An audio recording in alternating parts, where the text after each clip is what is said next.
warahmatullahi wabarakatuh. Alhamdulillah saya bertemu dan bersilaturahmi ke Bandar Lampung dan bertemu dengan Akhina Solihin. Beliau merupakan salah satu rekan saya. Beliau juga baru lepas purnama ini dan ditahan selama 10 tahun 3 bulan ya. 10 tahun 3 bulan dalam kasus perampokan BRI Pringsewu pada tahun 2013. Alhamdulillah, ahlan wa sahlan, selamat. Assalamualaikum warahmatullahi wabarakatuh. Kita akan coba mewawancarai beliau, termasuk motivasi dan juga referensi apa sebetulnya kok bisa bergabung dengan kelompok-kelompok yang teroris ini.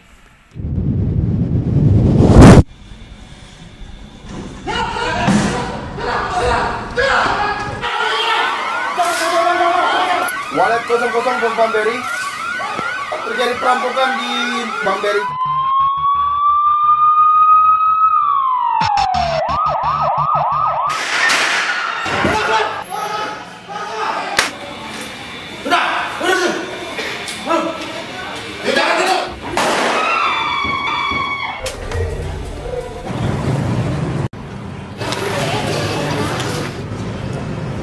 Solihin, apa kabar? Bagaimana kabarnya? Alhamdulillah khair. Alhamdulillah ya, khair ya. Ada beberapa pertanyaan yang saya ajukan pada antum. Dulu antum bergabung di kelompok mana dan bisa antum ceritakan kenapa bisa sampai terjadi aksi amaliyat perampokan FAI di Bank BRI Pringsewu pada saat itu?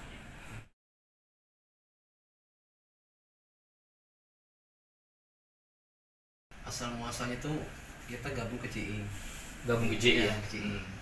Nah, dari situlah kita kan dididik masalah apa namanya? Takdir, masalah itu dan gitu. Nah, dari situ pun sebenarnya belum ada namanya persiapan untuk amalia itu belum ada. Soalnya di situ emang hanya takdir aja, posisinya takdir. Nah, karena ada posisinya ada yang melakukan apa yang akan melakukan amalia, nah kita ikut. Nah, waktu didorong waktu itu ada orang yang anggota dari Ustaz Aman Abdurrahman itu yang al-musalnya itu. Nah dari situ kayak kita lebih terdorong lagi semangatnya. Terpacu lah ya. Terpacu karena kondisinya di situ udah jelas gitu. Kalau di JI nggak jelas, belum ada. Masih ada subhatnya lah ya. Subhatnya belum jelas yang apa namanya yang harus dilakukan gitu. Tapi pas masuk paham dari Aman Abdurrahman yang cenderung nejet, Wahabi, dianggapnya Darul Kufur nih. Iya. Nah itu dihukumi udah Darul Kufur halal. halal. Bahkan kita merampok pun boleh. Boleh. Nah dari situlah ya, karena dari situ kemudian upaya untuk mencari FAI Ghanimah semakin kencang ya. Apalagi itu tujuannya untuk dana amalia. Dan amaliyat Gitu. untuk Kepusuh itu. Udah dana untuk MIT Propo Santoso ya. Iya, MT. Nah dari situlah kita kan namanya ada iming-iming jannah, ya kita pikir iming-iming surga ya. iming surga. Jadi kita nggak takut namanya kematian tuh nggak takut. Yang penting kita apa namanya melakukan amalia tujuannya untuk akhirat. Berapa orang antum ketika amaliyat itu? Pas ngerampok itu? Ada 9 orang sebenarnya. 9 orang. Iya, 9 orang. Tugasnya apa aja? Ada yang tugasnya dia nunggu di luar. Di luar nungguin, jaga. Jaga. Ada yang di kantor polisi, di depan kantor polisi. Di kantor polisi. Ada juga. Emang nggak jauh dengan kantor polisi? Nggak jauh. Jadi kalau polisi itu gerak datang disikat duluan. Iya. Gitu? Ya ngasih tahu, informasikan ke yang amalia di bank itu. Oh iya. Terus? Ini udah gerak ini. Langsung kita harus keluar kalau gitu. Oh siap. Dan itu dikasih waktu cuman apa namanya? Seperempat jam. Seperempat jam harus clear semua. Clear, ya. Nah, itu. Bersenjata antum? Senjata. Beli di mana senjatanya?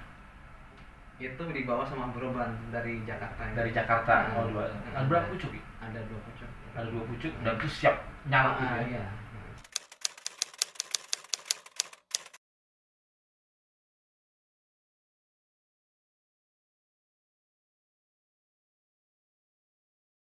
Jadi gini pemirsa, jamaah YouTuber di rumah.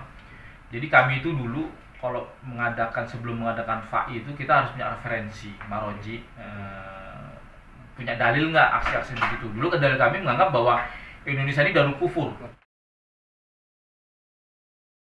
Nah, kata Hamdan Ibnu Atik, negara-negara yang siar-siar keislamannya nggak jelas itu memang boleh direkomendasi untuk dirampok hartanya, karena negara ini dianggapnya tidak menegakkan syariat Allah gitu. Makanya kemudian Indonesia ini dianggap sebagai darul kufur. Nah, konsekuensi dari penematan nama darul kufur itulah akhirnya halal darahnya juga halal hartanya. Nah, ini logika yang kami bangun ya, yang kita bangun pada saat itu ya. Ini nggak boleh dicontoh ya.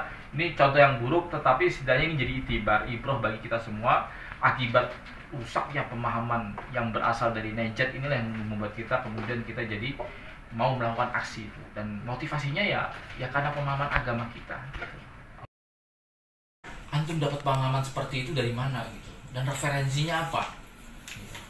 Itu sebenarnya asal muasalnya dari kitab Materi Tauhid itu, Materi Tauhid Ustaz Ahmad Abdurrahman ya.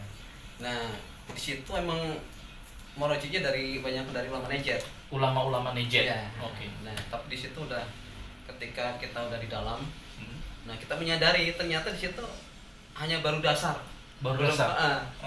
disimpulkan gitu. Itu banyak yang harus dipelajari sebenarnya. Disarah, ditakik ulang ya. Nah. Tapi memang kalau kita lihat kitab-kitab Najat itu memang secara eksplisit ngajarinnya kayak begitu. Ya. Kalau darul kufur itu walaupun dia muslim tapi melakukan amalan kesyirikan, ya otomatis karena ini bisa disirik demokrasi dan sirik Pancasila dianggap seperti itu, jadi darul kufur aja gitu ya. Iya, jadi halal hartanya lah juga begitu. Bukan, dia nggak bisa membedakan mana furuk mana usul. Jadi gitu, antara pokok dalam agama maupun cabang-cabang dalam agama gitu. Padahal itu masih banyak yang dikiaskan dan banyak harus dilebarkan lagi intinya. Nah, secara ulang ya. Nah, kita hanya mengikuti apa yang dipahami Ustaz Aman. Tidak berdasarkan para ulama. Ya itu jadi masalah aja nih. Kita mentok itu ketika ya. Kita menggunakan dalil saling bertabrakan. Jadi antum menyadari bahwa hal itu salah ya. Secara eksplisit mengamalkan kitab Najat memang jadi takfir kita ini. Iya. Soalnya kalau kita membahas materi tauhid masa cuma segini. Padahal itu pembahasannya harusnya berbuku-buku berjilid yang harus kita lakukan gitu. Kita baru belajar segitu, langsung berani menyimpulkan, sendiri, ya. Langsung amalia. Iya. Itu jadi masalah jadinya. Nah, antum divonis 10 tahun lebih 3 bulan dengan subsidiar. Lalu antum tanda tangan Pancasila dan Undang-Undang Dasar 45, yang mana Pancasila dan Undang-Undang Dasar 45 itu dianggap sebagai sebuah kekufuran. Tentu orang yang mengajukan PB remisi itu pasti ditentang banyak oleh teman-teman dan ikhwan-ikhwan karena dianggap kita jatuh murtad. Nah, itu bagaimana menurut pandangan antum? Ya, kalau menurut saya itu karena mereka tidak tahu asal muasal Pancasila itu dari mana gitu. Setelah kita pelajari ternyata Pancasila itu merupakan ijma para ulama dulu. Iya, betul. Hasil kompromi istihad gitu. Istihad ulama. Karena waktu itu kalau misalnya kita menggunakan hukum Islam itu nggak akan terbentuk NKRI nggak akan terbentuk. Gimana mau terbentuk? Karena belum ada kesepakatan. Nanti saling terpecah belah gitu. Maka dengan itulah ulama beristihad. Dan istihad itu boleh ya. Jadi nggak bisa dikafirkan istihad itu. Karena di bagian daripada istihad gitu. Nah, karena dengan ini lah untuk menjaga qot'iyah gitu. Qot'iyah itu. Jadi kayak penghalangan darah itu bisa terhalangi dengan adanya istihad. Kalau misalnya dengan menggunakan hukum yang asli, hukum Islam, kalau misalnya qot'iyah ini nggak terlindungi, nggak terjaga, ya ini malah diharamkan jadinya. Malah nggak ikuti syariat. Betul.